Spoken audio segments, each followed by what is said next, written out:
Penyaluran tahap pertama bantuan sosial sembako di Kota Palembang cukup signifikan. Hal tersebut karena dalam 5 hari penyaluran sudah menyentuh angka 50%.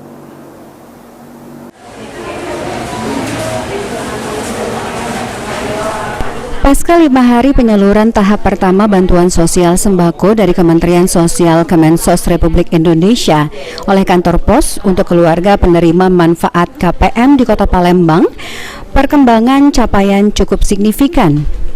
Diterangkan Eksekutif General Manager IGM Kantor Pos Cabang Utama Palembang, Fendi Anjasmara pada Selasa 4 April 2023 untuk penyaluran bantuan sembako Kemensos tahap pertama periode Januari, Februari, Maret tahun 2023 ini sudah berjalan sekitar 5 hari. Hingga saat ini capaian penyaluran sudah cukup signifikan, yakni sudah di atas 50%, lantaran hampir setiap minggu ada penambahan data penerima.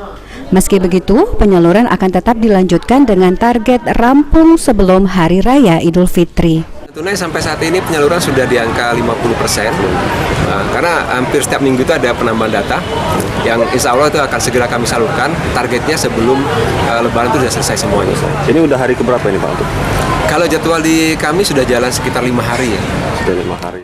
Diketahui untuk bantuan sembako Kemensos ini, setiap keluarga penerima manfaat atau KPM akan menerima uang sebesar Rp600.000 untuk periode 3 bulan atau per bulan sebesar Rp200.000, sementara untuk target Kota Palembang sebanyak 8.907 KPM.